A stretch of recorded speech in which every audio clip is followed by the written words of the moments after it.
Good morning, everyone. Thank you for joining us this morning, and welcome to the release of the 2022 Otis College Report on the creative economy. All of us here today understand the role of art and design only continues to grow in our society. Since 2017, the Otis College Report has highlighted the growth which extends beyond economics. I know I was introduced on the slides if you joined us earlier, but I'm Charles Hirschhorn, the president of Otis College of Art and Design. Just last week, the Los Angeles Board of Supervisors named April Arts Month to recognize the role the arts play in the work in healing and recovery from COVID-19. When Otis College began publishing this report, it chronicled the size and breadth of creative industries in Los Angeles. It expanded in 2013 to provide statewide data.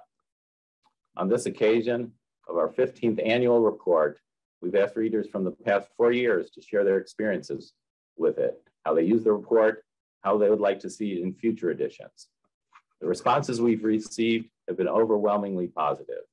Many users have shared this report and indicate to us that it's critical for their work. Some cited its importance in improving arts education in California. Others mentioned how it's helped to inform their grant making, with those in higher education noting how the research helps them plan for the future. The report has also informed small businesses and helped the public sector understand the creative landscape. We thank all you in attendance today who shared your insights with us. It will certainly impact future reports. At Otis College, we focus on educating and training the next generation of creatives, from fashion designers to artists, toy designers to animators. It's important for us to understand the creative sectors in which we're sending our graduates. It's equally important for the world to know the breadth and depth of these sectors in Los Angeles and in California. The Otis College Report on the creative economy makes it clear that the creative economy is essential to the Los Angeles region and to the state's overall economy. It contributes over 16.5% to California's gross national product. It is the largest sector in the state's economy. How we develop these sectors and prepare the next generation of creatives has far-reaching implications and deserves our critical attention. I'm looking forward to hear the findings of this year's report and the conversation that will follow on the rise of the digital creative economy. We are preparing our graduates to be versatile creatives who will be able to move back and forth between physical and digital mediums and platforms. The last 2 years have taught us that versatility and flexibility are key to all creative endeavors. I want to thank CVL Economics for their authorship of this report, and a very special thank you to the sponsors who make it all possible: the California Community Foundation, City National Bank, the Department of Cultural Affairs at the City of Los Angeles, Gallagher, Los Angeles Tourism and Convention Board, Marsh, Moss Adams, the Mellon Foundation, the Music Man Foundation, the Ralph M. Parsons Foundation, the Parencio Foundation, and Sony Pictures Entertainment. I'd also like to thank our moderator today, Rio Caraeff, the Chief Commercial Officer at Syng, and a member of the Otis College Board of Governors. And our panelists, Chrysta Marie Burton, the EVP of Physical Production at Bad Robot, Rachel Moore, the President and CEO of the Music Center, Christopher Stringer, CEO and Chief Design Officer at Syng, and Timoni West, Vice President of Augmented and Virtual Reality at United Technology. I think you'll all enjoy hearing from them. Just a couple of housekeeping notes. This webinar is recorded and will be shared on the website after the event. Live captions are available. You can turn them on and off via the button at the bottom of the screen. These are computer-generated captions, so please excuse any typos. We'll have time at the end for Q&A with the panel. Please type your questions in the Q&A box during the program. We'll try to address as many questions as possible. I would also like to invite each of you to join us in person at Otis College on campus the weekend of May 13 and 14 for O-Launch 22, where you'll be able to see and celebrate the work of our graduating students. For a list of all the events during O-Launch, you can log on to otis.edu/O-Launch. Now I'd like to introduce Adam Fowler, partner at CVL Economics, who will share the findings of the 2022 Otis College Report. Adam is a recognized thought leader in economic analysis workforce development, and public policy. He's provided expert commentary to a wide range of media outlets, including the New York Times, Los Angeles Times, Bloomberg, and National Public Radio.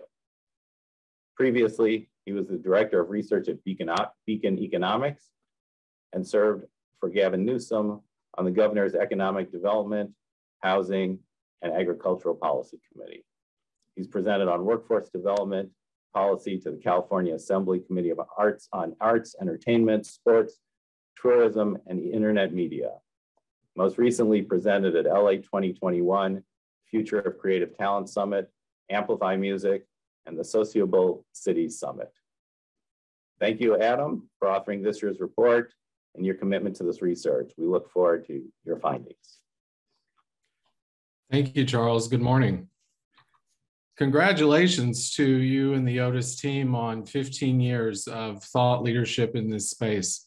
As we authored this year's report, looking back over those 15 years, it was really quite eye-opening to think back over really disruptive technology changes, really across a number of the sectors we're going to take a look at today. You know, that 15-year period is bookended really in large part by two recessions of very different size, scale, scope, and cause. I think the value of the Otis report in those early years really stood out, especially as budgets around the state and around the US were pushed to find creative ways to be cut. So I'm excited. The report this year is a lot of hard work by a lot of people. Thank you to all the folks that sat down, had conversations, helped give richness to the economic data we're going to take a look at this morning. With that, I will share my screen and we will get started. So in this year's report, you'll see in the very beginning a timeline of all of the really interesting events that have happened since the Otis report launched. Things like a little startup called Netflix, the launch of an iPhone by a company called Apple. We had Writers Guild strikes. We had global competition. During that period, we had a long economic downturn. We had a period of austerity in economics from governments, both domestically and around the world. Also during that period, California became the world's 5th largest economy. A lot of paradigm shift, a lot of technology, and I think there's real value in understanding where we are to ground ourselves during a period of uncertainty and change across our creative sectors. What do we measure when we talk about the creative economy? We're talking about 5 industry groups: entertainment and digital media, fine and performing arts, architecture, related services, creative goods, products, and fashion. A lot of these interact. They cluster together, as you will see in this year's report. New York State and City are brought in as comparables in that they have a portfolio similar to California in the regard across these 5 industries. Ups, downs, by no means is what is labeled the creative economy a monolithic entity. As this year's report unpacks, you have winners and losers over that 15-year period. You have changes that somewhat self-inflicted by local regulatory policy. Others, global trade shifts, tariffs, other activity well beyond what's contained within our borders here in California. Why does it matter? Briefly, it's important to think about the context in total as the arts, culture, creative industries relate to our total gross domestic product in California. What is our economy? How do we define it? Is it bodies in payroll positions, earning wages? Is it GDP? What are the things that matter? And what are we thinking about when policymakers come together to try to understand how better to support the ecosystem here in California? 1.3 million jobs roughly well above the all economy average in terms of average annual wages. That's exciting. Additionally, the operations of what we label the creative economy establishments in these 5 industry sectors generate nearly 360 billion themselves in direct value add. That alone, about 12% of what is estimated at GDP. That 1.3 million workers, roughly 8% of our state's total employment. Broken down throughout entertainment, digital media being the elephant in the room, oftentimes large, but given the size of California, don't let the scale of the other 4 sectors as compared to entertainment, digital media fool you. The economic impact of some of those sectors in the most recent year was larger than a lot of US metros around the United States, names you would know and recognize. Looking at that 1.3 million jobs, what do we know? 1.1 million wage and salary positions, a little over 200,000 self-employed. Looking back over the 15-year period of the report's history, we've seen a 22% increase in creative economy employment.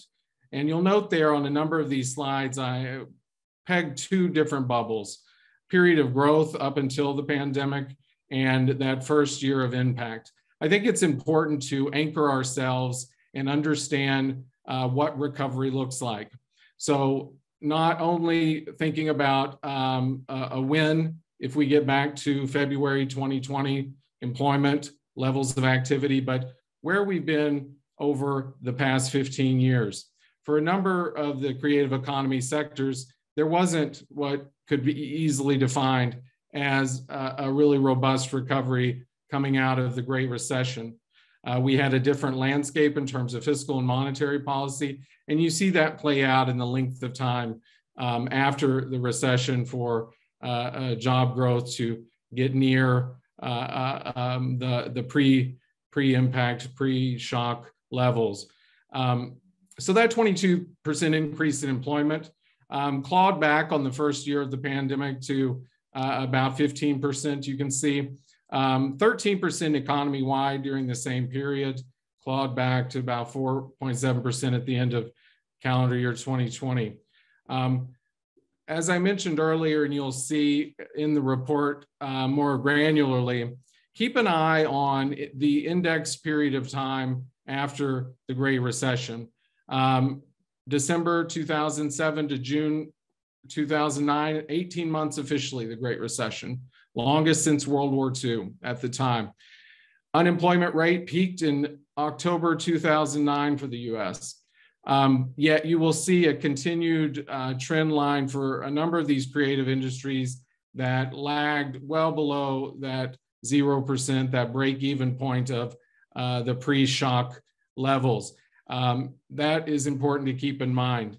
The formal labeling of a recession is important. Oftentimes, there are other things that we actually care about. And in this case, flagging that unemployment peaked in October 2009 is important, but a very limited slice of the story as it relates to the creative industries. So in this year's report, you'll see 5 sectors and 5 really unique stories.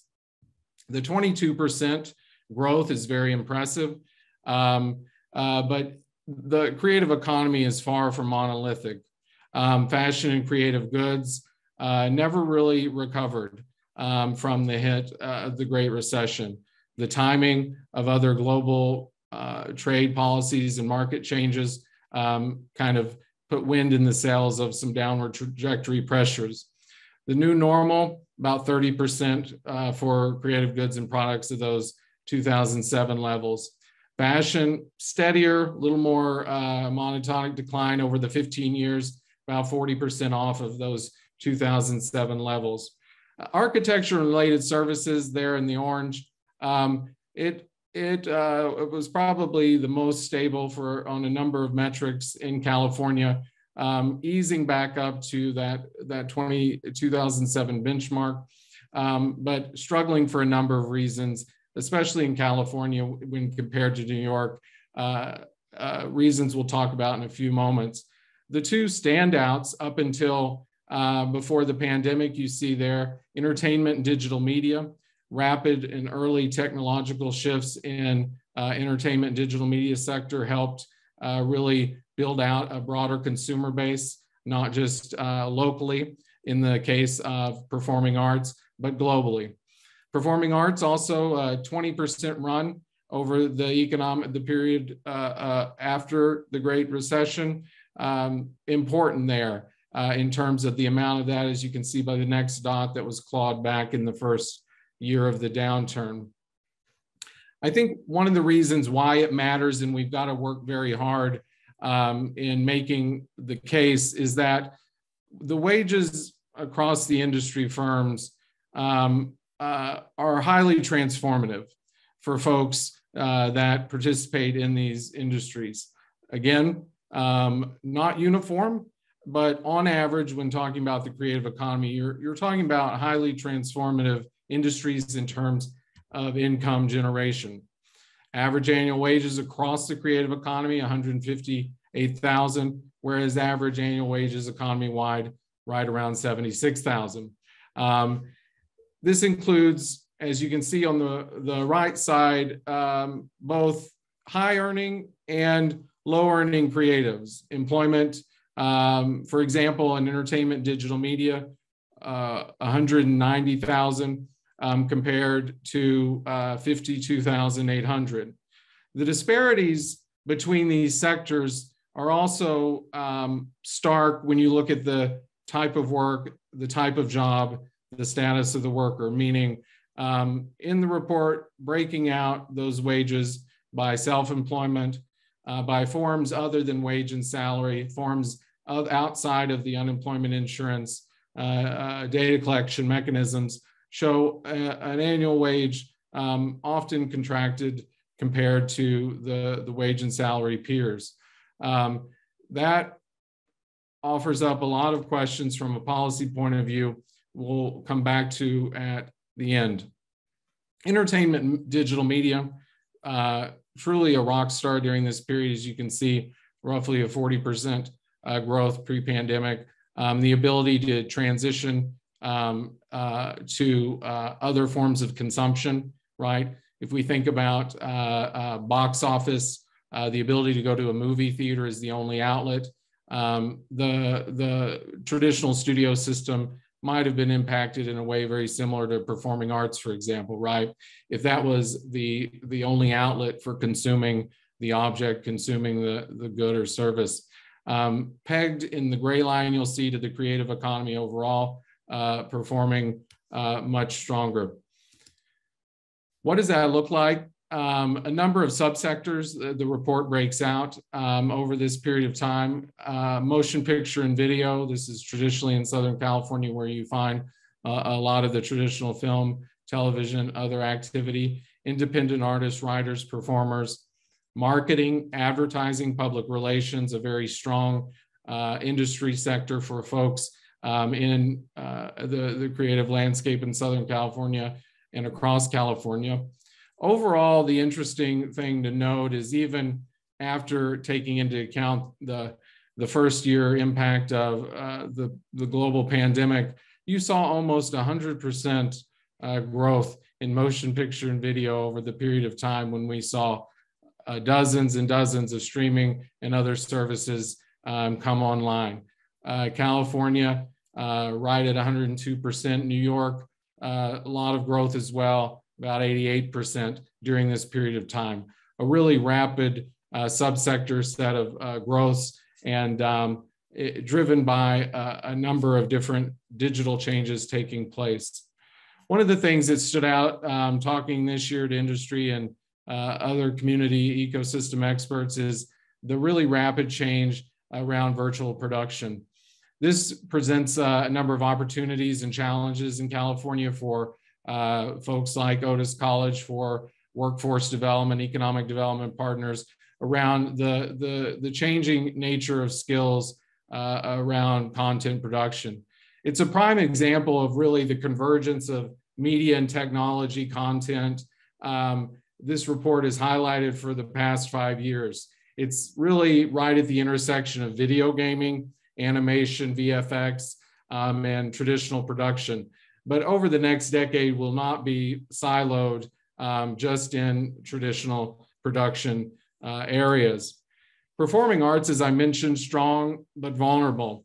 Really robust growth up until the beginning of the pandemic, but almost completely wiped out during the first year of the pandemic. Business models anchored very locally, very exponentially. Business models that required tickets to be in a place and a time. There was attempts to rapidly try to digitize, think about what that intellectual property, that performance looked like, consumed in a different way, but still took a very hard hit. Thankfully, for a lot of folks in this sector, the federal government's implementation of not only a federal unemployment insurance topper, but the opportunity for self-employed folks to engage in the pandemic unemployment insurance helped stabilize household incomes in a way we did not see during the Great Recession. Again, the mix of salaried and self-employed folks there on the right. Fine art schools, even with the pandemic hit, 50% growth over the 15 years of the report. Performing arts companies really, during the first year of the pandemic, being hit very hard, along with museums and galleries. Performing arts and live events has had really rapid growth. If you think about the first Live Aid that was streamed on a number of platforms in the mid to early 2000s, to the rise of festivals like Coachella over the same period of time, performing arts live event promotion has seen robust growth in terms of experiential parts of our economy. Performing arts technology, again, as museums really were impacted by the pandemic protocols, the opportunity for a lot of folks really beginning early on in the 15-year period under examination by the Smithsonian to digitize objects, artifacts, to begin to think about how to make that content, that information, that experience available in different forms. As technology, as consumer technology has gotten better, whether that be speakers in order to hear clarity in audio, resolution in terms of flat screen televisions, augmented reality, virtual reality goggles, that content begins to have a more robust audience and begins to mirror the actual experience on the ground much more clearly. Architecture and related services has been resilient. It's had a number of artificial constraints on it, especially in California. It's no surprise that it's hard to build things in California, and those folks that work in architecture, landscape design, similar services often flag that reality.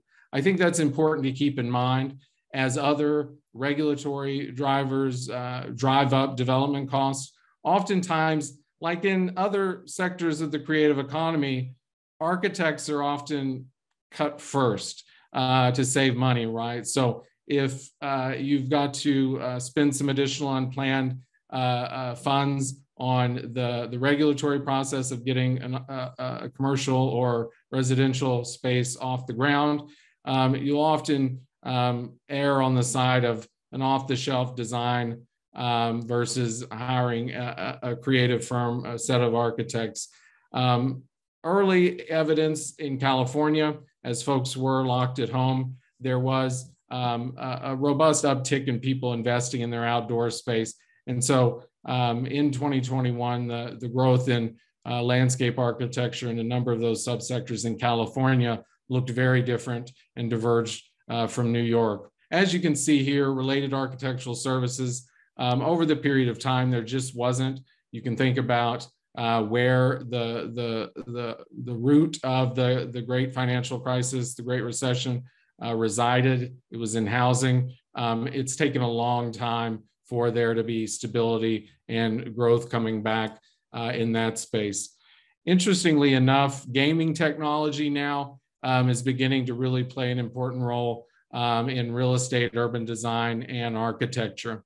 You see folks like Epic Games, other folks with grant programs awarding to places like the MIT Center for Innovation in Real Estate. You see folks coming into what used to be just thought of as the gaming space to do other sorts of simulated creative work and build within that burgeoning metaverse.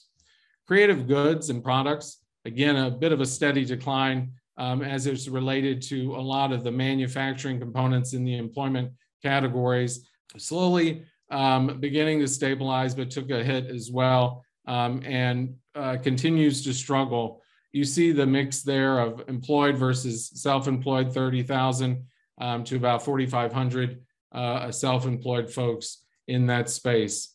Subsector analysis, very interesting. Musical instruments has actually had a little bit of an uptick historically, took a hit.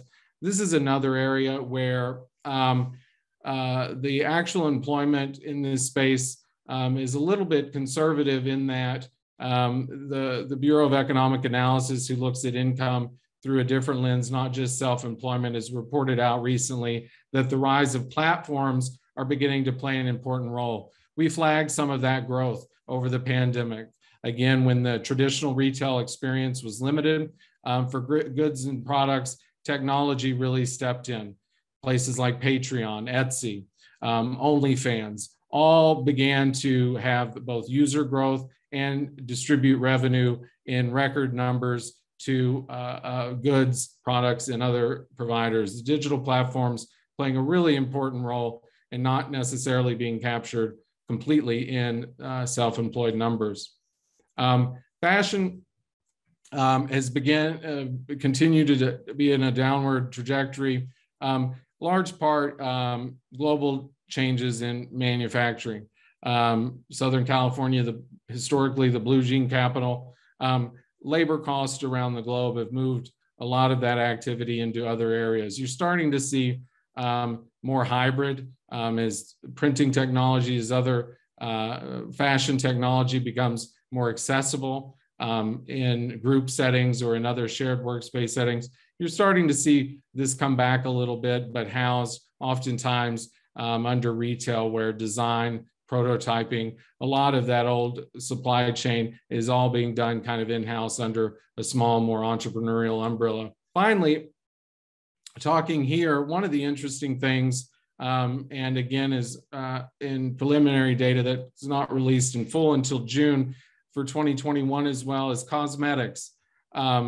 This is growth, obviously, before the Zoom era continued to be strong, but the gender component changing in terms of the market share, cosmetics, not just for women, but for a whole range of folks interested, as well as in next year's release, we'll see that trend continue upwards as we've all had to look at our own faces for going on 3 years. Again, fashion technology is interesting. There's a lot to unpack in terms of the ability to try on clothes.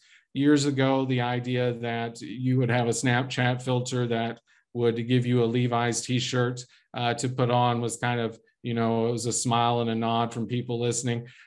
This continues to grow in terms of thinking about virtual production. All of the activity that existed in this world is replicated or can be thought to be replicated in a virtual world. So lighting technicians, that matters where your light is aimed in a virtual world. Same with costuming, same with all of those things. So again, the kind of form the object takes is going to be important to tracking the creative activity. It's always important, I think, to flag and continually keep a watchful eye on what form the object is taking. You don't want to find yourself in a position where you are judging the health of the music industry by CD manufacturing, for example, or some form the object takes at one point in time. That's always going to leave you looking backwards.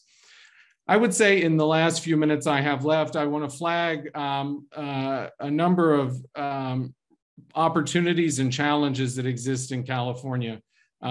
There is a number of pages that are flagged around both opportunities and challenges that exist as it relates to these sectors over the next 10 years in California. One of the things that stood out time and time again is the communities and ecosystems of folks in arts and creative spaces are often not or barely talking with the policy infrastructure, the leadership in workforce development, economic development, community colleges. And so, the arts is often siloed or thought about as kind of a nice to have and not treated around the state as oftentimes a backbone sector of growth. That's important in that the opportunity to diversify and bring in new and younger Californians into these industries and take advantage of those incomes really is going to happen oftentimes in those spaces. And so those organizations, it's going to be important to make those pathways and opportunities clear and available. One of the interesting things that stood out, and there are more in the report worth flagging, but I'm going to just highlight a couple high level.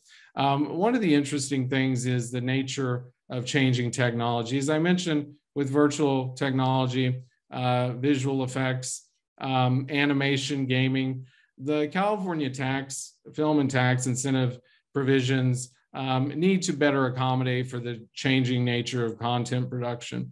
It's important. I think probably 10, 15 years ago, there was a tacit assumption that we had let the visual effects industry go to Canada. We had let that infrastructure and challenge and talent go across the border north. That is going to look short-sighted, as that kind of set of skills and ecosystem, especially visual effects, those are the same kind of technical competencies that are really informing the backbone of the skills needed in virtual production. And so California's got some opportunities to better tailor, not only build incentives to production forms of the past, but make sure we're staying atop of future changes in technology. A lot of people don't think about the creative economy as an export, as a traded sector. I flagged that here in that it came up a number of times as it relates to jurisdictions around the state and the places they invest. Oftentimes you'll see initiatives for healthcare workers, for other sets of in-demand occupations across the state. One of the things to flag is those are often limited to the nature of a population in a given area, right? So the number of haircuts, for example, depends on the population in a local area with hair.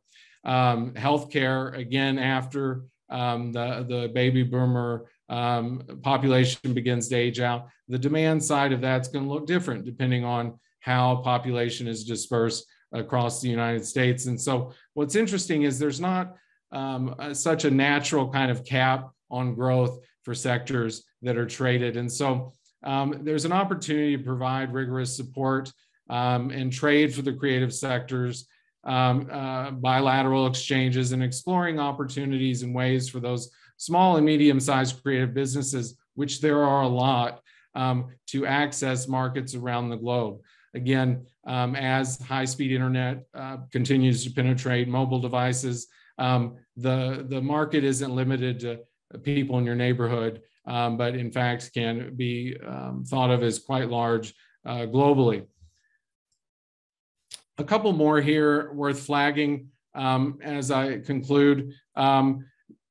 A number of folks flagged the need to encourage the development of entrepreneurship and small business, whether that is through accelerator programming, building of additional resources for new and emerging businesses, implementing streamlined local permitting and regulatory infrastructure.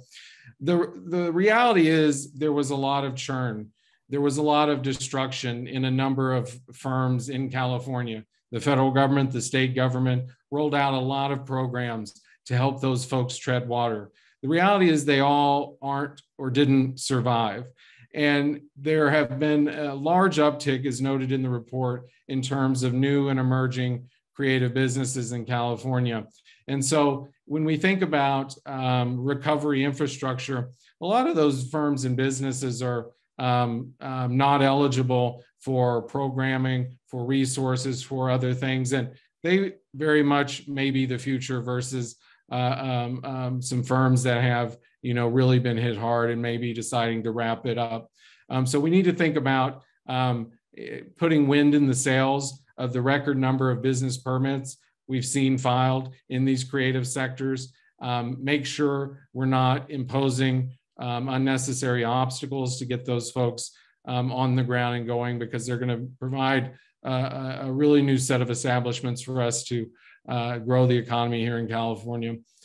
One of the other important things, and I think there's a real opportunity to assist nonprofit organizations with incorporating digital technologies. There have been hybrid versions of almost every theater, dance, other artistic production.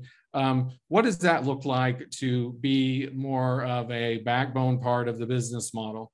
How do we think about empowering those folks to leverage that intellectual property, those performances, that work to help provide stability in times of uncertainty? That came up a number of times and is seen in a number of surveys that are cited in the report, changing business models around technology. Finally, one of the things that continues to be flagged is the supply of affordable commercial real estate and housing space to attract, retain talent, and diversify the creative industries. Again, oftentimes we will try to address the demand side, subsidize rent payments, but over time, if there's not an increase in supply, that money just is used to outbid other creatives, and on net, we're no better off than those demand side solutions would give us the impact to think. Finally, so in summary, I started with the direct. I wanted to close with the total value add GRP across the direct, indirect, and induced impacts, meaning when we take the supply chains, when we take the household spending from these creative industries because the wages are better than average, the consumer spending profiles of those households in our local communities spurs a lot of activity. So, for those of you that follow this space, there was a lot of shock and excitement around the Bureau of Economic Analysis' recent release of the satellite account, the strength and resilience of the arts in GDP. That's echoed here. California was very lucky to have the arts where it could pivot and exist, continue to be here in California. It continued to play a large part and support a number of adjacent industries to the tune of roughly a little over 20% of the state's gross domestic product. That tax revenue also matters for each of those, a little over 3 million jobs supported in total across all levels of taxation. You're looking at a little over 30,000 in taxation revenue. And so with that, I will conclude and look forward to the questions to follow. Thank you so very much. Thanks, Adam. That was great. Every year when you present, I'm sort of impressed by just the size and influence of the creative economy in Los Angeles and California.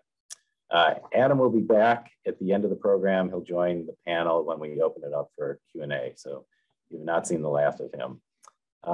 Since I've been following our number of panelists, our participants, and most of you joined after my welcome. So my name is Charles Hirschhorn. I'm the president of Otis College of Art and Design. I want to welcome everyone who's recently joined to the 15th annual release of the Otis College Report on the creative economy. I also want to invite everyone to come to the Otis College campus May 13th and 14th to celebrate our students' achievement at a list of festivities we call O-Launch that you can learn more about at otis.edu/olaunch. And then if you're looking to download the report, I know the link has been posted in the chat, so feel free to take that link and download the report. Now I'm pleased to introduce Rio Caraeff. Rio is an award-winning executive with 25 years of leadership experience at the intersection of media and technology. He's a passionate supporter of creators, artists, and developers. He's currently the Chief Commercial Officer of the innovative spatial audio startup Syng, Inc. It's Syng, S-Y-N-G, Inc., which was recently named by Fast Company as one of the most innovative companies in 2022 and by Time Magazine as a best invention of 2021. He oversees all aspects of Syng's customer-facing and commercial growth, including sales, marketing, operations, and business development. Previously, Rio served as the Chief Content Officer for the leading augmented reality company Magic Leap. He was responsible for the development and operations of business management of Magic Leap's overall content strategy and developer ecosystem for 5 years. Rio also serves the founder, president, and CEO of Vivo, the world's largest all-premium video and entertainment platform. He developed the Vivo strategy and created it as a joint venture in global partnership between Universal Music Group, Sony Music Entertainment, and YouTube. He led Vivo from its inception until 2015. Prior to Vivo, Rio served as an executive vice president at the world's largest recording music company, Universal Music Group. He oversaw digital strategy, licensing, and new business development. Rio has held leadership positions at Sony Pictures Entertainment, Sony Music Entertainment, and Capitol Record Groups. He's been featured on Billboard's The Power 100, 40 Under 40, Vanity Fair's The Next Establishment, Hollywood Reporter's Digital Power 50, Fortune's 40 Under 40, Fast Company's 100 Most Creative People in Business, and Evening Standard's London's Most Influential. So he's been on lots of lists. Rio currently serves on the board of directors of Austin City Limits, and most importantly, he's on the board of governors of Otis College of Art and Design. He lives in Austin, Texas with his wife, son, and dogs. I have known Rio over 10 years, and this is the most I have ever learned or had to say about Rio. So I'm thrilled, Rio, that you have joined us and have put together this panel and conversation, and I look forward to hearing it. So it is all yours. Wow. Thank you for all that, Charles. And thank you again for inviting me. It's a pleasure to be here. I have to say I'm not eligible for many of those lists anymore. Maybe there'll be one under 50. So again, thank you for having me. It's a pleasure to be here to moderate the panel today. We have a really exciting, illustrious group of panelists that I'm going to introduce. Our topic is, pretty broad. It's about exploring the rise of the digital creative economy. It's a big tent. There's a lot of room for diversity and different backgrounds and people coming from the analog and traditional world, people coming at it natively from the digital side. So we'll explore all of those topics and look forward to getting into it for the next 30 minutes. So I'm going to introduce the panel now. I'll start with Chrysta Marie Burton. She is the EVP of Physical Production at Bad Robot. Thank you for joining. Thank you. We have with us Rachel Moore, who is the president and CEO of the Music Center in Los Angeles, wonderful performing arts venues. Thank you, Rachel. We have Timoni West, who is at Unity Technologies, working on emerging tools, vice president of augmented reality and virtual reality, and focusing on new tools for creators across the world. Thank you, Timoni. And we have Christopher Stringer, who is a very illustrious co-founder and CEO and chief design officer of Syng, working to reinvent sound for the next 100 years. Thank you, Chris. So with that, I'll jump right in. I'll start with the first topic. So the pandemic, certainly to me, came across as a giant magnifying glass, right? Something that accelerates growth and adoption of many behaviors across society within all professional and personal lives. really amplifying and accelerating trends that were emerging, but also secular declines that were underway. So we all know about remote work.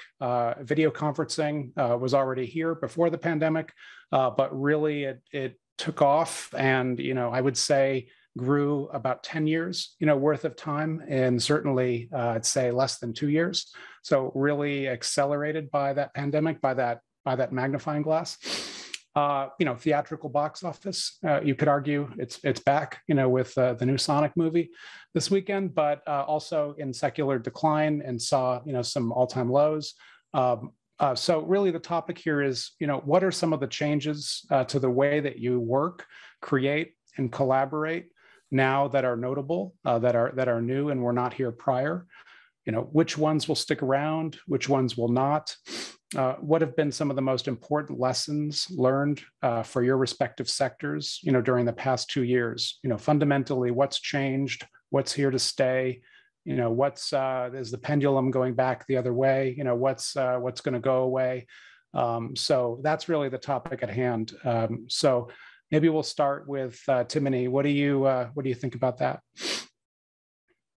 Yeah, it's interesting. One thing I see that's been existing or growing pre-pandemic was certainly the desire to have the digital world feel more real or be more permanent. Link rot has been a long challenge with the rise of the internet, but you can just see people wanting to move away from having interactions with the digital space and actually bring that physically into the real world, as people do with digital art, or just be able to go into those spaces, virtual reality and augmented reality, and really merge the two. I think when you look at the rise of things like NFTs, there are many different reasons why one might choose to participate in that aspect of the economy, but the part I find most interesting is how that is yet again an extension of trying to give real permanence to these digital objects that otherwise would be ephemeral and kind of dismiss.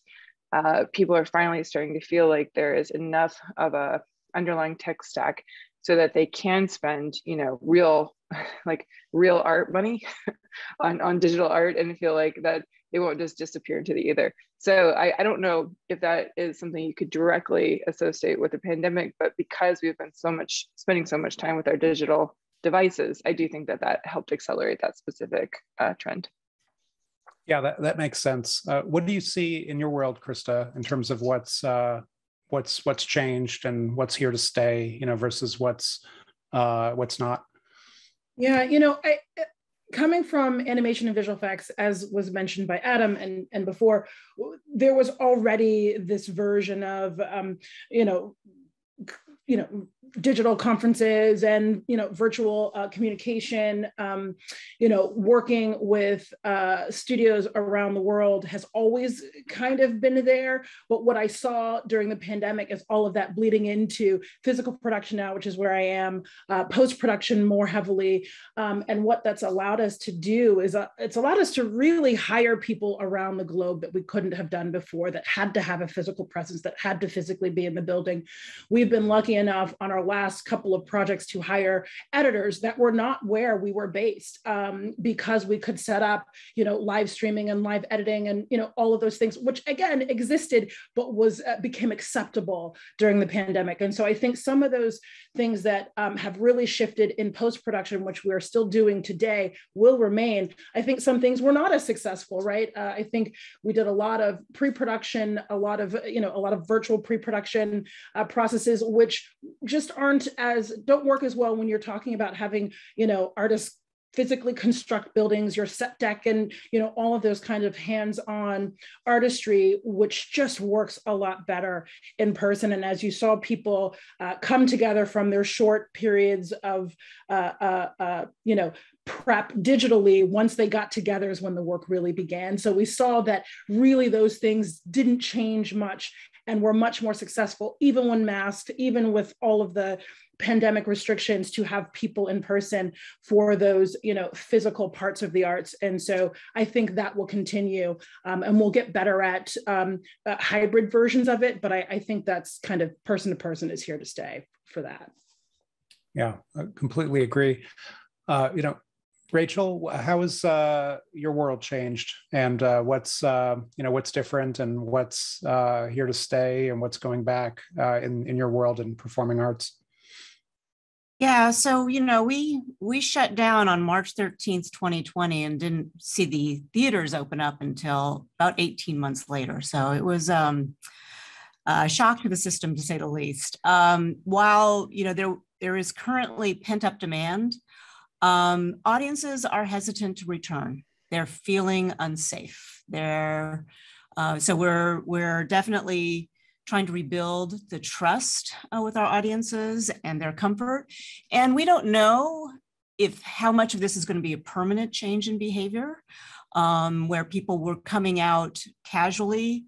I suspect it's going to be stuff that's really, really compelling that will get them out, but the marginal won't draw people out anymore. Certainly, we did pivot to digital in the performing arts, rather it sort of rip the Band-Aid off a field that was resistant to digital innovation change. But I also think that we have just scratched the surface, and we are increasingly appreciative of how much we have to learn and grow in that. I think that hybrid experiences will remain. And I think one of the great opportunities is that we've seen that we need to prioritize working with digital artists going forward, which I don't think we were thinking about as a field as much. And I think that lessons learned, being in person really matters. Our first big performance that we had, we built a giant stage outside on our news plaza.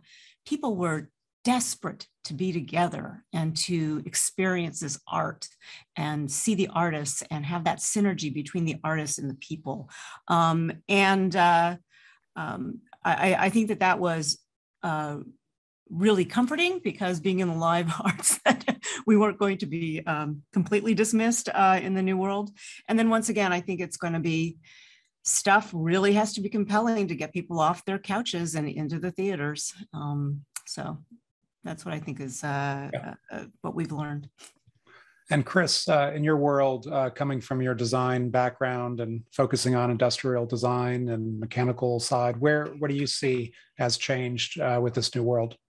I think the pandemic has taught us all a lot of common sense. We've been driven by habit. I certainly had my whole life, and perhaps mistaking some of it for ritual and routine, which I consider good things. Habit is something different. I think it means you don't have your eyes open. We hadn't been curious or brave enough to imagine the right ways to work. But now we're nearly resourceful. We've got a ton of alternate methodologies to reference, and to jump to my particular expertise, I think manufacturing overseas is a particularly sharp example of what we had to reimagine really quickly. In my experience at Apple, I knew operations guys that were in Asia 200 plus days a year. It destroyed their families. Divorce is a huge part of the manufacturing industry, and it's not acknowledged. Mental health is clearly a hot topic these days, but I rarely heard it mentioned in my decades there. But guess what? Excessive work habits were cut to zero. And I look back now and I look at all the travel I saw conference rooms full of folks from California, all over the world, but largely doing their email. It's nonsense. We presumed it was not possible. I have to say, at the beginning of the pandemic, I just presumed it's all over for Syng because I was so entrenched in these habits. But we learned really quickly. We're way more resourceful than we think or give ourselves credit for. And that's the heart of the creative community. It's resourcefulness. So yeah, we found our ways. We found ways to use the facilities we have, not to grow exponentially as we hire, because we can look anywhere for talent. We're much more open now to a vast pool of potential hires, and not just those that are local. But really importantly, repurposing that space, having valuable time together, as other panelists have mentioned, is really important. And that valuable time together, replicating what's been built in China, was fantastic. We're putting the same parts together, having the same realizations, being able to brainstorm using the tools that the software team had been using since the beginning of the company, but we barely paid attention. So yeah, it's been a revelation, and I'm delighted in the resourcefulness, because I certainly didn't expect us to be here today, but we've, I think, benefited largely. Yeah, thank you. My 2 cents. I think that inherently we're all social animals at the end of the day, and we do crave shared experiences together. And it is human nature, to talk in binary absolutes, like everybody's going to do this and nobody will do that. But I think the pendulum does go back to the center, and I think we're going to crave these real world experiences. We're going to also see the best of the digital world at the same time. So moving on, another question. The creative economy, is it's diverse tent. It covers a wide gamut from analog to digital, from the physical and the tactile, all the way to the virtual and the ephemeral. What are the challenges and opportunities for those who are on one end of the spectrum and find themselves needing or wanting to adapt and grow into an area that they may not have naturally done so otherwise? We may think of those on the analog and practical or physical side, moving towards the digital side. But what about the other way around? Can digital natives benefit more from an understanding and appreciation of what is possible on the analog and physical side? What are some examples of that? Chrysta, what are your thoughts on that divide, or the pollination between the practical and the physical and the virtual and the digital? Yeah, again, I lean heavily into my virtual visual effects experience, which led into virtual production. But when I started, this was, early 2000s, coming into the industry, there were still a huge amount of hybrid work where you had physical model makers, you had cameramen in the facilities at the visual effects companies. And that transition in the late 90s and early 2000s really started to shift. And I think what we're seeing a version of that now, but at that time, I think it was a very scary moment. And I think we do this kind of cyclically throughout our industry. And it was a hard transition, but people did transition. And we saw those cameramen go digital. We saw people who were model makers create digital models. And what was interesting is that the people who had those tactile skills were actually far better at creating than people who only started in the digital world. I think about artists who have only been on the box rather than people who actually sat in a studio and molded things. And I think that, the phrase life imitates art, there's also the other version of that, but I really do believe it is life that's imitating art. And I think everything that exists in our physical world, then we have a derivative version of that in the digital space, so that allows us to create and iterate and do more with it. But it has some basis in reality, some basis in something that's practical and physical and tangible.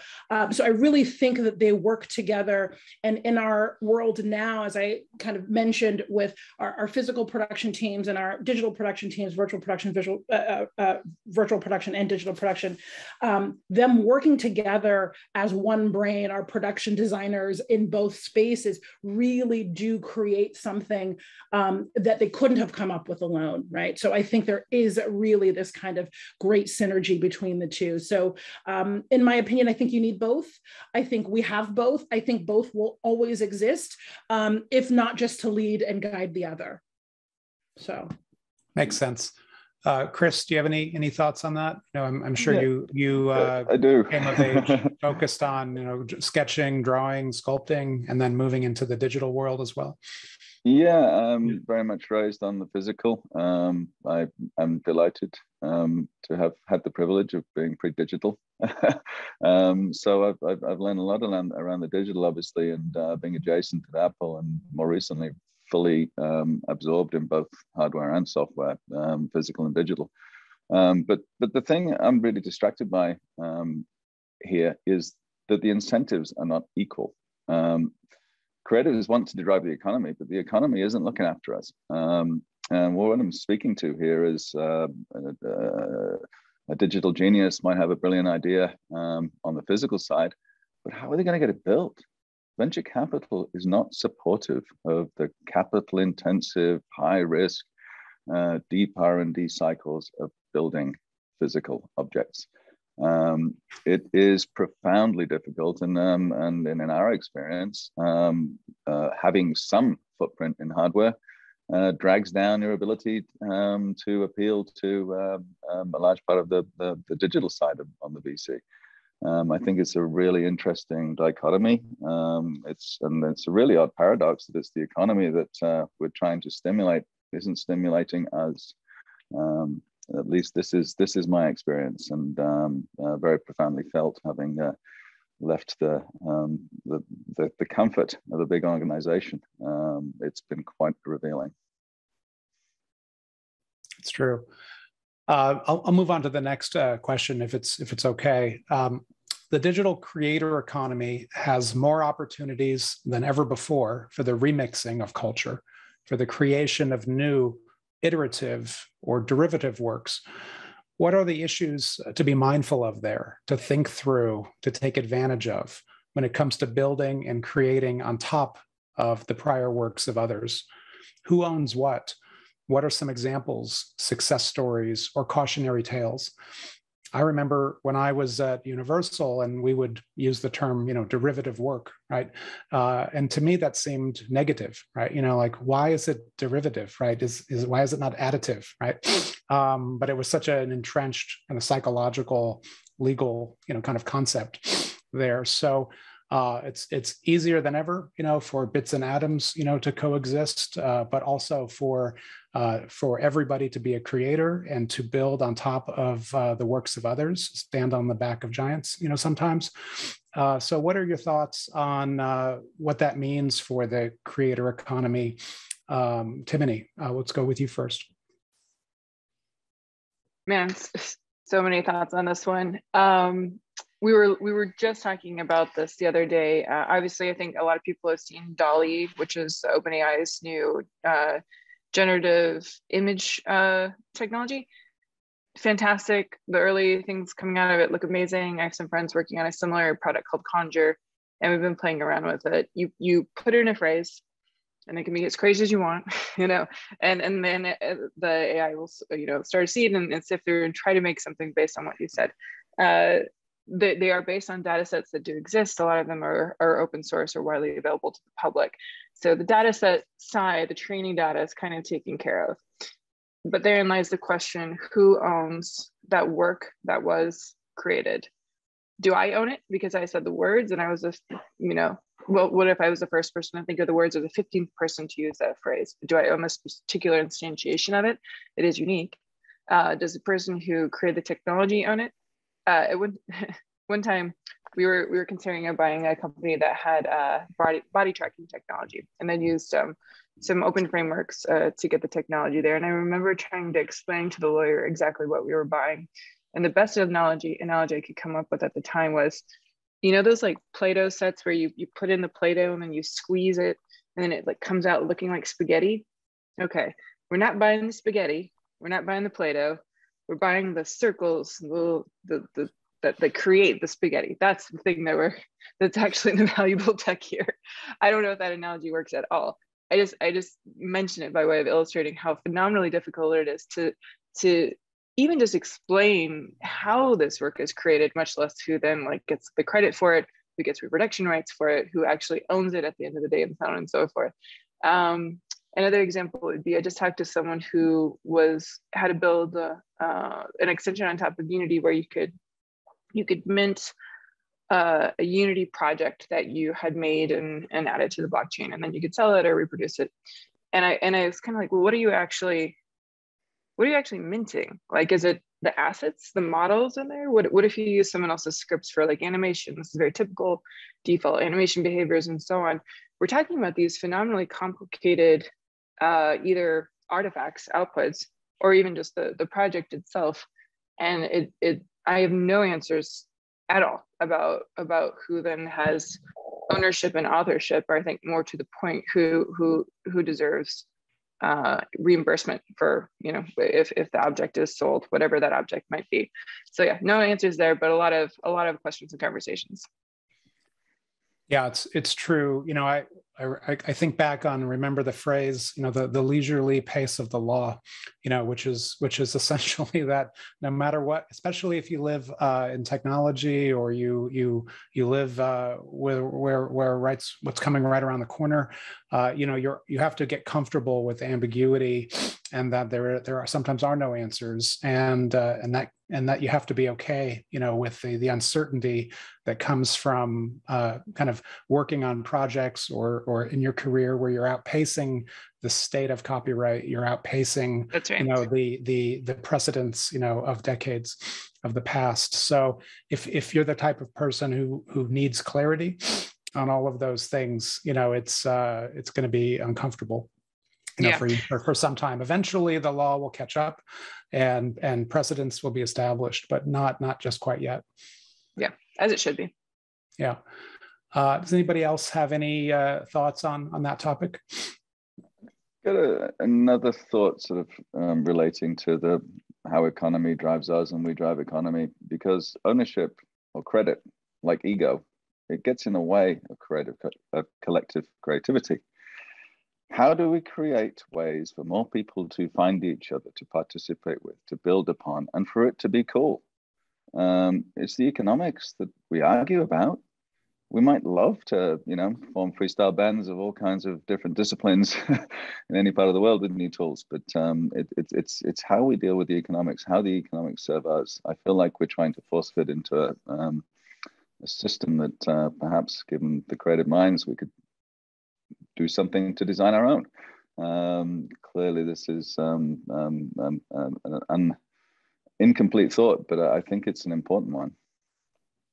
Yeah, I can see a new framework where, maybe it's a DAO or another type of, where basically everybody who contributed to the creation of something fundamentally has attribution. How you deal with, downstream compensation or, asking forgiveness or permission. But, I remember, my father was a photographer, and the most important thing he cared about was not necessarily getting paid, but was about attribution, right? To him, it was the worst thing that you could do to any creative soul, was to not have proper attribution. And that was always my issue with, Spotify and some of the early services, was that all of the information about who played drums and who took the photo of the album cover and all of the metadata, was gone, right? And not accessible and not available. And so all of that attribution for all of the artists and creative people who worked on those projects is just gone. And I think that's a great shame. I think yeah, go ahead, Chris. Really quick example. I think sampling is a really interesting example to study. Just from a pure credit point of view, is it an honor to an artist or a theft? If you just think on the creative side about the economics of theft, this is the dichotomy I worry about, the odd paradox. Clearly defined economically, or rather that's the overwhelming swaying matter. But yeah, I think it's a fascinating subject matter, and I think this is something that, like many things, I'm sort of getting lost in my thought here, but how do you see what needs to be shaken up when you're overly familiar with it? I think that sort of summarizes my thought there. And I think this is a big egg to crack. I think just to build on that point, as you were talking, I was thinking about the point you mentioned about legislation trailing behind. I've also heard legislation is written in blood, which I like, but the concept of creation and the creator and the attribution is all really based on the physical limitations of the real world, and then some sense of justice and fairness that goes along with that, which is great. Not, I'm in favor of all that, but digital remixing or sampling is a great example, because it rose as musical recording technology rose. That really brings in the question: well, what did you do? Did you just add a filter? Or did you actually take the photo, do the photo shoot? Were you the one who sat for the photo? It's the concept of creation and involvement is fundamentally changing. And I think it's going to be many years before we have the right language to describe that. Yeah, it's a good, ideas. Yeah, it's a good it's a good setup for the next question. So on background, I tend to like to think about the past, in order to better understand the future. Sometimes you go back 1,000 years or millennia, and other times, just a few decades. But it has generally been true, that essentially a small amount of people, would create for the benefit of a large amount of people, historically, kind of that one-to-many, analogy, if you will. So it used to be a small amount of people performing, composing, directing, creating for the benefit of everybody else in that kind of broadcast metaphor. Today, it's very different. The pantheon of creators is a much wider swath. Many can create for the benefit of everyone. That's enabled a few different ways, right? It's the tools are more democratized. The distribution is far-reaching. The platforms allow instant global distribution to anybody on any topic. So it's a very different world there. You have to take a very liberal definition about what is a creator, at the end of the day. So it's changed many industries. I remember when I was in the music industry, we used to think about in Hollywood when I was working at movie studios. We used to talk about words like professional and premium, and that's not the same, as the cat video, right? Or this video, the person won an Academy Award, and that's to be revered. But I used to, and I agree with all those things. But then you think about real people in the real world, and they don't use those words, right? They don't think about professional and premium. They just think about quality, right? Do I like this, right? That's the ultimate arbiter. So really the topic is, we could debate whether it's good or bad, but it's here to stay. So how has that altered, improved, changed, or otherwise disrupted your respective sectors? Rachel, do you have any thoughts on that? Yeah, I actually think when we look at engagement at the Music Center, we sort of put it into three buckets. And the traditional is what you noted is the artists creating for an audience. There's also a bucket of where the patrons create on their own. But I think that an important piece is when we co-create work with artists, and I think that the with is very important. And that's actually a huge future, it's not just one group bequeathing their artistry on another or what have you, or their work or their creations, but how do we work together, create together? I think that that's an exciting future, certainly for the performing arts. And I would hate to lose sight of that in this discussion of how we interact as creators and people who are receiving that creation. Chrysta, do you have any thoughts? Look, I'm in love with where we are right now, and I think that we have now created a space where niche artists can create for niche audiences, and audience can give feedback to what they really want to see, and there's kind of this faster turnaround to be able to create more outside of the traditional buckets that we've kind of put people and artists and work and music and all of this stuff into. So I think, people go from a small video, a cat video that turns into a cat webinar, web series that turns into, whatever on, for mainstream. I also think that because of where we are with technology and the internet and the industry, we have become a lot more global. And that's allowed people to tell stories that do resonate, domestically, internationally, vice versa. It's just given us a lot more freedom and latitude to see what else is out there, to grow from that, to, as you were mentioning, being in the industry, you kind of had these kind of buckets, and now we look at things, we'll see a TikTok video and we're like, who is this kid? Like, we want to try to get that out to the world and out of the niche audience, because the reality is most people would enjoy this thing, right? So it's just allowed us to explore a lot more and a lot faster, and allowed people to create for their love for other people who are passionate about those things. So I'm just all for where we are and where we're going, and how to get more art to the world. Yeah, that makes sense. I always remind myself that the enemy of artistry is obscurity, right? And everybody craves an audience at the end of the day, and this democratization of distribution and creation has enabled everybody to find their tribe and to create, for the benefit of others, even if it's one person, in Poughkeepsie or Mumbai. Any other thoughts on that? Go ahead. Oh yeah, sorry. No, please go. So someone in the comments, Gregory, had mentioned that the issue of ownership and attribution is an issue because historically people have been silenced who were from more diverse backgrounds or non-represented groups. Non-represented, that's kind of says it in the name, right? And I do think when we talk about getting work in front of people's faces, I belong to the class of tool makers, right? I am not the creator. I make the tools to help enable the creators. Just discovery and distribution and attribution are like top of mind for us. This is an essential part of it.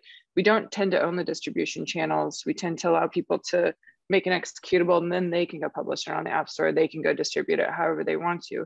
But when it comes to making, especially new tools or supporting new types of interactive file types or executables or what have you, that to me is the crucial aspect that we simply can't ignore. It has to be baked into the tooling and it has to be there by default. So that's something, I guess, just want to note that is top of mind for us across the board. Yeah, Chris? Yeah, I think there's something really interesting because the world used to be so easy to understand when artists and celebrity was a contained and managed situation. Now we all have an ability to tap into our creativity, and that's what we're talking about. It isn't necessarily talking about a massive elite, but it is a massive population that now have creative capacity. So the question is, how do audiences find the content they love? Because technology has been really very good at drilling into interest and narrowing your scope of what you're exposed to, despite the massive wealth of what's available to be curious about. It's left to the very curious to explore. Creativity is by definition combining ordinary things and finding something surprising. So again, I think all of our instincts are there to be creative. How do we get heard? How does the currency of ideas, the greatest ideas, or is it the greatest ideas to a niche? How do we all find each other? But more importantly, once found, how do we not narrow our taste? How do we not get more and more certain and shuttered? How do we keep curious? I mean, it's ironic that we as creatives get channeled as well. So it's fighting instinct. It's gained. We needed a pandemic to see what was in front of our noses in terms of silly work habits. So yeah, we can't be curious enough about how to transform the business to liberate creativity and have that currency be felt.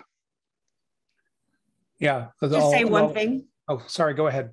The new chair of the National Endowment of the Arts, Maria Rosario Jackson, speaks eloquently about people living artful lives.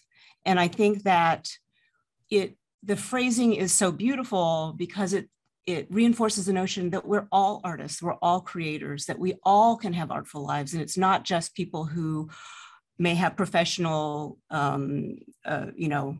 may get paid a lot or what have you. But I think that's a really beautiful thing and underwrites this notion of the democratization of arts. That I just love that notion. And I think that will be key as the arts and culture sector strives to be more relevant to broader people. When it became just the few people on the pedestal that could create the content, they were easy to be marginalized. But when everybody is artful, then we have a lot of power. Yeah, I couldn't agree more. I think with that, I am going to invite Adam back to the panel and open up for questions from the audience. So Adam, have changes to how creative economy jobs, worker types have changes to how creative economy jobs and worker types are tracked or defined changed since 2007? and therefore impact the growth of data, or is that accounted for in the analysis? Brilliant question. It is accounted for. Economies are dynamic, and so the classification systems both the federal and state governments use do evolve over time, right? You can think about occupations that just don't exist anymore, those occupations that are new that we wouldn't have even known about. There are ways to crosswalk and keep coherence. One of the examples next year, in the late 90s, as it related to television broadcasting, motion picture publishing, there was this idea that the internet as a tool was going to make those things different. And so we did this thing since I believe the late 90s, where we broke out internet across different dimensions, including retail, in fact. This next year, 2022, the federal government's backtracking basically said, okay, this is a tool just like transportation, other logistics for any business. And so we're going to have a clearer understanding, especially in visual content creation in Southern California, California in general. We're going to have a better understanding, especially as it goes to policy development, just because we had this kind of weird historical anomaly on how those codes were broken out. What I will say, where we are woefully under data restraints, is around gig and other work. And gig is like one version of what we talk about, right? Lots of people do lots of things throughout their day. Some that get captured right in things like GDP or employment, some that don't, right? We talk about when you care for your parent. Like there's all kinds of work that is done in various forms. And oftentimes like the legal structure will not allow that to be collected in the most robust way. You know, one of the things in the report this year that we kept hearing over and over from small performing arts folks is in California, the passage of AB 5, which was to turn workers that were contract 1099, the whole set of forms you can be a contract worker, into employees, right? Which is a whole different thing than someone you use as a vendor. And I don't think that was done with any ill intent. I think it was done with the best of intent. There are very real challenges in terms of things like healthcare, vacations, all the things that we need in a society. But it was driven by a real misunderstanding or lack of understanding of the kind of empirical reality. And there's been some recent reports on trying to unpack that with administrative data from the IRS. And we just don't know. And so it's you get into the area of unintended consequences. And to the conversation I'll end with, to the conversation earlier about intellectual property, one of the things I don't think that folks have thought about enough that people were bringing up is your default legal Zoom employment contract when you become a worker, right, at a small business, basically says your work is the business's. And so when we talk about intellectual property, like it is not straightforward in terms of what the person is getting if they do turn you into an employee. And like probably none of us on this call have like the wherewithal to negotiate our own employment contracts, let alone like a young artist. And some like we're setting folks up for trouble down the road if we don't invest in trying to like clarify and streamline some of that policy here in California. Yeah, it makes sense. Next question seems to be directed at any and all panelists. So I'll read it now. Chris talked about artists stimulating the economy, but the economy not necessarily stimulating the artist. I was also very interested in hearing more about the concept of additive versus derivative. Could Chris and the panel comment on this? Kind of a broad question. Yeah. I'll start since I have implication in the question. What I was speaking to is certainly around the hardware side of my business because I don't feel encouraged. And I think there's something quite funny reflecting on the questions. The small number of people affecting a large portion. Well, I think there's a small number of creative tools, the ubiquitous ones, for a massive audience. Could that be much broader? Sure, it could. Are we set up for that? I don't think so. So I think there are room for the more tangible of us to innovate more. We need greater support. And really briefly, because I'd rather hand it over to others, but the incremental versus the leaps. Well, I think there's enormous merit in incremental creativity. And there's just something extraordinarily different about finding a creative leap. How do you leapfrog to a new beginning? Well, there's no real new beginnings, but a reset, let's say, to stimulate with new tools, new ways to have that explosion in capability, because the purpose of that is so that people can then incrementally build upon each other. And it's all good. Any other panelists have any thoughts on that one, or should we move on to the next one? We can go on to the next one. This is directed at all panelists. How can the creative economy support nonprofits and drive impact in good or positive ways? I think, there's got to be a little more openness and understanding. Here's, I think, where people get bogged down or companies get bogged down. There are so many organizations, there are so many nonprofits, there are so many ways to help the arts. And I think it's analysis paralysis a little bit, a little overwhelming, because what happens is a very small workforce is dedicated to really sifting through all of it. I'm experiencing this now. I've experienced this at other companies where you want to support all of these different things, and they're all valiant, right? These are all things that should be supported, and then we start to fall back into our old habits of just supporting the people we know, right? So how do we get more visibility? I think that maybe more infrastructure too. I want to say, like, governmentally might help to start really, organizing the programs that are out there so that people can really determine what makes sense and what needs help and what doesn't. But I do think that there is an overwhelming amount of need and a very underwhelming amount of people dedicated to looking at it. So I would hope that, organizations, companies, studios, et cetera, spend more of their time and capital into digging through all of it to really pull out those that are in the greatest need, that can greatly help. Yeah, I would share my 2 cents. I think, again, it's human nature to care about the people that are in your immediate proximity, but to somehow you somehow care less about things that are far away or not in your community.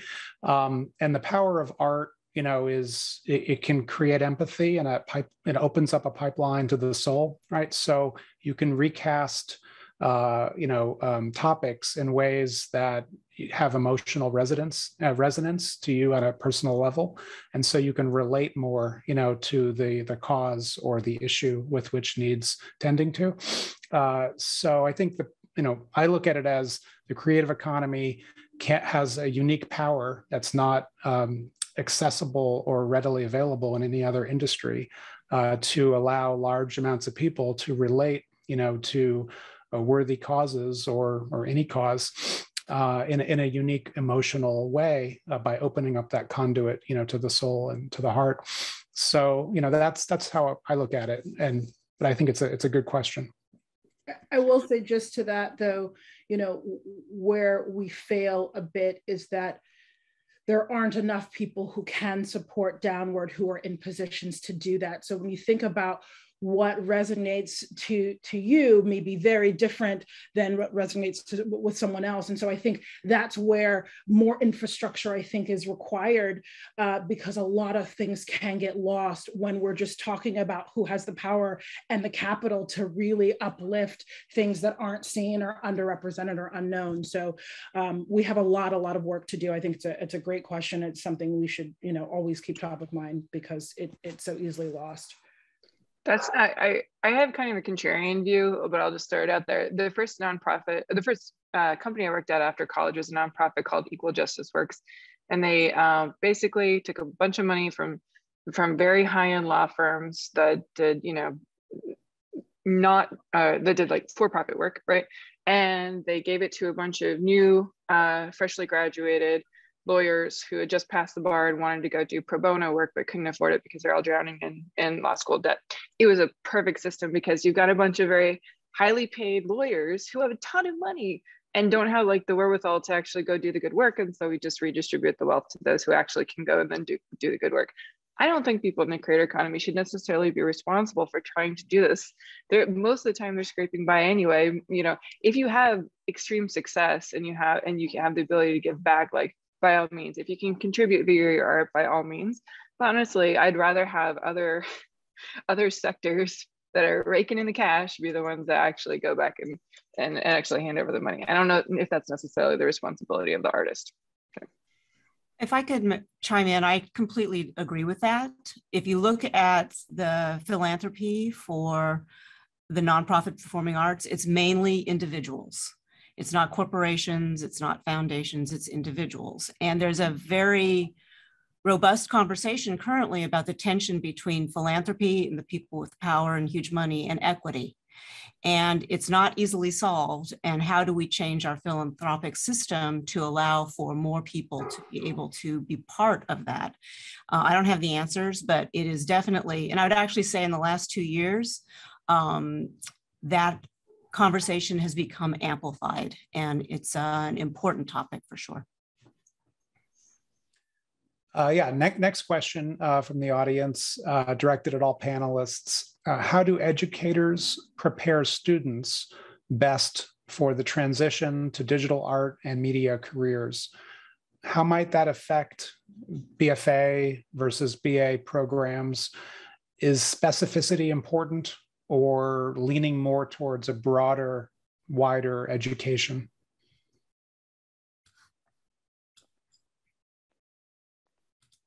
Anybody have any thoughts on that? I'm happy to jump in briefly. Sure. I really appreciate diving into obsession.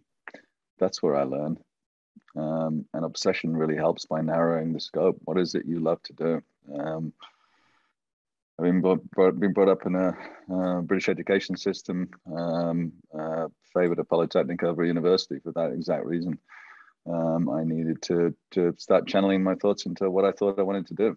And I found out really quickly I was wrong, did a modest adjustment, and I've been there ever since.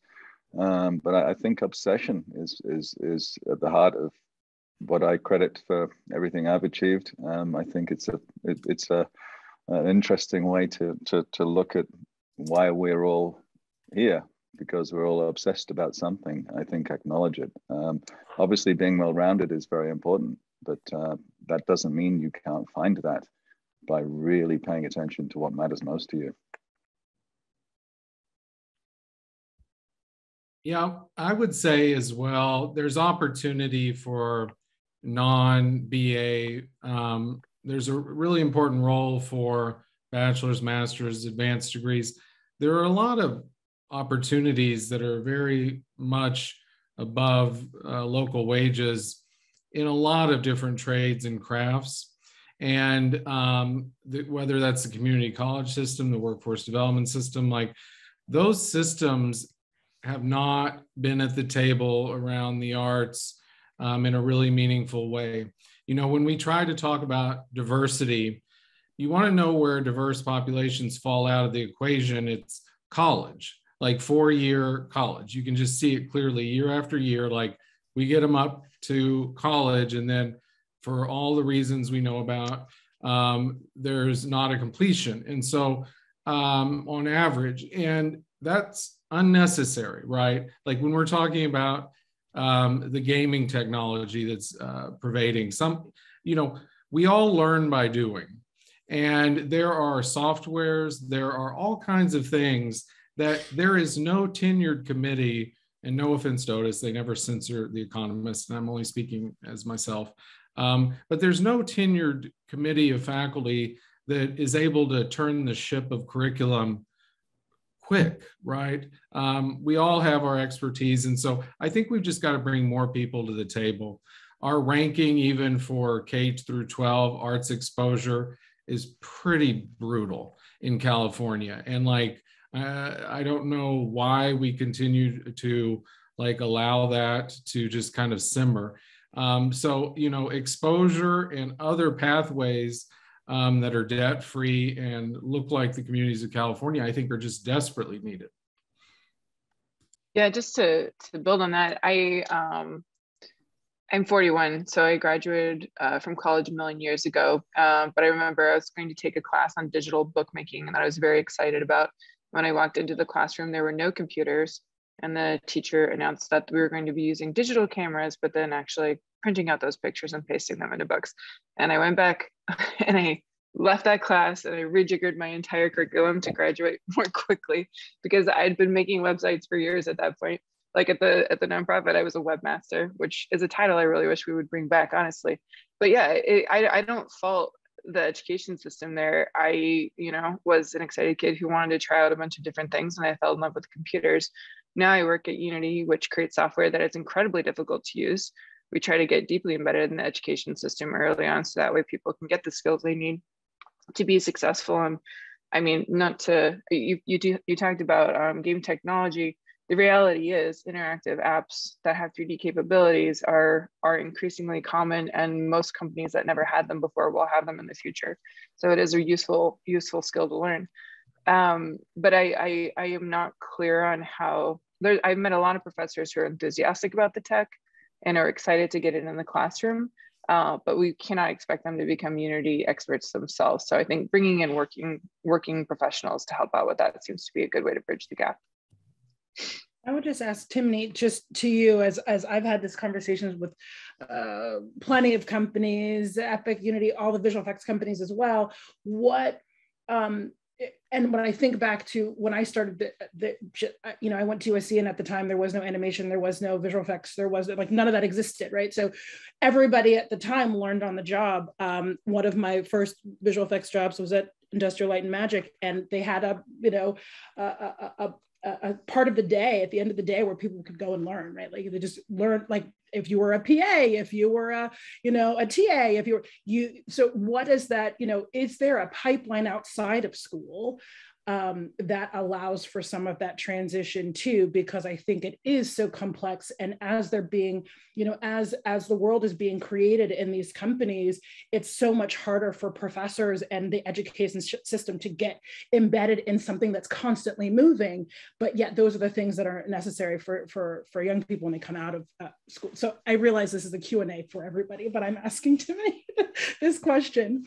Yeah, it's funny you mentioned that, because even now, you take a day out of the month, one day, full day, you don't do any other work. It's not a 20% time. There's a set topic and you go deep and learn it. So we did once on machine learning, on optics, on anything sort of related to the technology that we were working on, just to stay current. It's less of a, oh, this is a bonus, and more of like, if we want to continue to be relevant in our jobs, we need to know this stuff, right? Outside of that, I mean, there's a lot of very active communities. They do tend to be white male dominated. You do tend to have to kind of, you know, suck it up to join in and have a little bit of extra courage if you're from an underrepresented group. But I do see those communities do exist online. It's just a matter of, can you find them, and then do you have the time and bandwidth? You could be a college student working 3 jobs and just not be able to participate because, you know, you have no time. But if you can, it's available. If I could chime in just quickly, even though it's not specifically about the digital technology, you know, it feels to me that I started life as a professional ballet dancer, which is very specific. And having run ballet schools and ballet companies now when I look at young artists, I say, be curious about the world. It's not enough to have the technical skills. If you're going to be a great artist, you need to be curious about the world and reach into areas that are not your comfort zone. And because that will keep you going. And as an employer, I always like to hire, you know, people who've been trained in the arts because they're problem solvers, they're creators, they understand deadlines because the show must go on. They take criticism well because so many people regard it as a problem that you get criticized. It's really a tool to make yourself better and better. And people who are in the arts understand that getting constructive feedback is critical to their being able to be a better and better artist. So I think that for the folks on the webinar that are in school, it's about curiosity and seeking to be relevant every single day. It's not just about the technical skills. I think we have at least one more question, or at least two more. So Adam, I'm curious how you feel about how the cost of living in California will change our creative community. How do we keep the community rich within our state? Also, I really appreciate the thoughts about how the creative economy can support nonprofits and drive impact in good ways. Do you have any thoughts on the kind of California specific cost of living and how it affects the creative community? It's real, right? I think, you know, as we saw workflows that hadn't been made remote, and those have been sticky for, you know, upwards of 2.5 years now, you are seeing teams curated in different time zones. You know, in California, we've sat on the top of a mountain since, you know, folks came and set up Hollywood in California, and we've kind of rode that wave. And there is a real challenge around space, both housing and commercial, that, you know, it's got to be one of the things that is brought to this conversation for arts advocates, arts educators. Like, you know, if someone can't find rehearsal space that's affordable or get access to some of this equipment, right? Like, we're just backing folks into a corner where over time, those folks are going to leave. And other jurisdictions around the globe are in on the secret in terms of the economic transformation. You know, Canada, London, the EU, like Australia, like people are leaning in terms of investments of space. And we've got to really push on making that more affordable. You know, even as it ties to nonprofits, in the report this year, there's surveys from local nonprofits here in Los Angeles. And, you know, a grant is good, but if everyone gets grants, we still bid up the limited supply of space, right? Like, without the supply side of the equation, we end up just not solving anything. We're still kind of backing ourselves into corners. So we have to build more. You know, conversations around housing are very much creative economy questions. I would say, as related to the nonprofits really quickly, they're a key part of the ecosystem, just like we prioritize R&D in other spaces. Like, you know, it's not separate from the market economy, you know, the commercial side of the house. People experiment with fellowships, grant programs in nonprofit theaters. Like, some of that gets commercialized, right? Like, we don't fault them or give them a side eye for having a successful career after having that launch pad. And so, you know, for a lot of the small folks in this space, the LLCs and places like teleproduction and post-production, you're hard pressed to tell the difference other than a letter on file somewhere about who's IRS tax exempt and who's not. I mean, we call it profit and nonprofit, but let me tell you, most small businesses, the economic data, they don't distribute profits. They barely make their salaries and overhead, just like just like the nonprofit community, right? There isn't a special lease rate for a nonprofit. The challenges of labor, the challenges of overhead are challenges agnostic. But you speak to folks, and those two worlds have been very separate. It wasn't really, you know, and my purview is limited, but until the kind of Save Our Stages move around the National Independent Venue Association, folks hadn't talked to each other. And when they did, there was success in terms of lobbying Congress. And why did that work? Because they had a lot in common. And I think there's just a really rich opportunity to cross-pollinate in areas that haven't historically been talking to each other. It's all good stuff. Another question from the audience. Are we maximizing internships, apprenticeships, and those type of options as strongly as we could to bridge the gap between formal education and practical experience in a focused trade? If not, what can be done to increase those bridges? It's directed at anybody who has a point of view. Go for it. I was just going to say, we flag in the report, as everyone's mentioned in terms of informal and formal programs in-house, most small and medium-sized businesses that are very hungry to train and develop talent, they barely are able to do the onboarding for their actual W-2 employees, right? Like, you can go to any small business. It's not just the arts. Like, the institutional knowledge transfer is very shaky.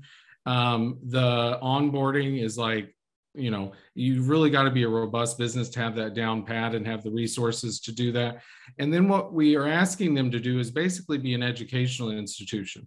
So if you're a small business, like, it's somebody's scope of work to like make sure the person you're bringing in is like receiving information, being educated, like having the opportunity. But like, the cost structure doesn't, other than like feeling good, we don't help them out. And other states have really gotten more aggressive about making that a win-win, right? Like covering some of the upfront costs. Like, it's not a given that you're going to have a workstation or a curriculum or all the things. Like, you're asking them to be kind of an on-the-job educator, but not, you know, asking them out of the kindness of their heart to cover that. And I think some sort of tax credit to get folks in the door would be a good use. I'm not a huge advocate of race to the bottom, but when it comes to our talent, that has always economically been a very good investment on net for the state. And so making that just more actionable.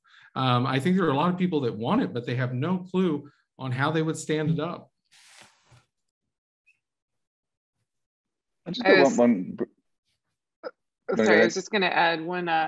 It is a little bleak. You know, obviously we have an internship program at Unity, as most of the tech companies do, and it is work. It is work to bring on someone who does not know and needs training and needs close supervision.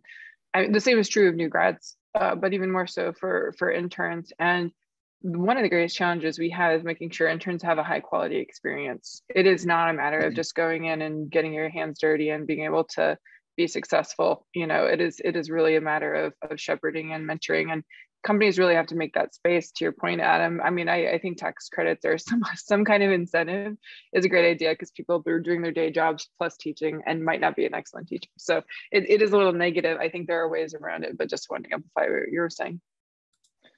I was just going to tackle a slightly different angle, is that just from a personnel point of view, internships have had occasion to be the most satisfying experiences of all.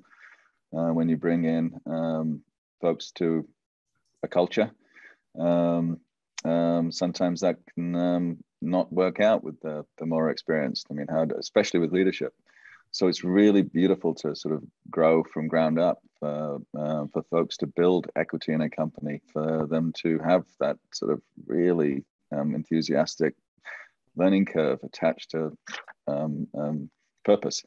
And I've certainly seen people blossom in extraordinary ways from internships and really taking root, and I can imagine past the leadership. So I think it's a wonderful way to, a wonderful thing to encourage more, enable more. I just wanted to speak to the effectiveness of it. It's a great tool to build your culture and to build the right stuff, to put another way, to coin a phrase, well, use a coined phrase. Sorry, go ahead, Chrysta. Sorry. No, I think Rachel was going to say something too. Sorry. Okay, go ahead, Chrysta. No, I was just going to say that, you know, it's super important and super crucial. And I often talk about, you know, I am where I am today because of my internships, but I am also where I am today because of my paid internships. And I want to make that very distinct as we talk about infrastructure and how that actually, you know, works at a company. I think, you know, you do really, Adam pointed this out, you really do have to have the funds to do this. I think I've done some very successful internships that have had a lot of money clearly poured into it, structured, well-placed, well-taught. And then there are others where it's like, here's a person, can you do some coverage? Can you, whatever kind of basic, I actually don't have time to teach you anything. Do you know how to make coffee? No, I don't, that kind of thing, right? So, but what I learned myself as a student, my sophomore year, I took one unpaid internship and never did it again because I couldn't afford those hours. If I'm not in school, I need to be getting paid. Like that's the only way that works. And there are a lot of communities who can't afford internships, can't afford to be an unpaid intern. So as we think about this and what are the programs that are out there and tax incentives and all the different ways to incentivize companies to really focus on it, it's a much bigger endeavor than I think many people understand it to be. So I just say that to the world so that we all can look at that as well for equity purposes. Rachel, sorry. No, I mean, actually, I'm going to build on, that's exactly what I was going to talk about, was that most people can't afford, unless you come from a certain kind of family, to do an unpaid internship. And it's a really important thing that it's not just that it's paid decently so that people can pay their rent and eat food. And I do want to give a little shout out to the LA County Department of Arts and Culture, because they help cultural institutions provide paid internships to residents of LA County. So they're trying to do that work, recognizing that if we're actually going to diversify the people who are in leadership positions or in these organizations that are in arts and culture, it's going to take some really thoughtful equity work. Well, thank you all. I think this was a fantastic panel, and we covered a lot of ground, and it's been an honor to be here with you. And I wanted to thank you, for your time and being so gracious to contribute back to the Otis community. Should I pass it back to you, Charles? Yes, I will wrap things up. I also want to thank all of you. I'm going to steal Rachel's line and say it was an artful conversation. So I really enjoyed the conversation. Especially we asked you to focus on the digital creative economy because at Otis, we teach painting. We also teach NFTs. We teach fashion design physically. We also teach digital fashion design with local video game companies. So it's clearly a focus of the college and a focus of where we feel the creative economy is moving as well. So thank you, panelists. Thanks, Rio. Thanks, Adam. Thank you to all our sponsors. The report, the link to the report is in the chat. The report's available. Please download it. Please use it. Please feel free to share it. I've been plugging our O-Launch events, May 13th and 14th. I'm also going to plug the Music Center because I was there last week and it's totally safe and they do a fantastic job and the content there is inspiring. So go to the Music Center, except on May 13th and 14th, come to Otis College. And there are a dozen people who we have not seen or seen their names, but who made this event possible. So I just want to shout out to them. Jeffrey Perkins, Claudia Krumloff, Tiana Hampton, Hazel Mandujano, Carrie Benatsky, Felice Myers, Jean Marie Venturini, Alex DeVivi, Emily Carlson, John Mandeville, Becca Todd, Patrick Mahaney, Lawrence Aldava, and Renee Jones. This event wouldn't be possible with them and obviously not possible with all of you. So thank you all for joining us. I think you'll get a little survey in your email. So if you want to give us some input so we can improve it for the 16th annual, we look forward to you joining us and maybe even in person. That would be exciting. So thank you all. Thank you.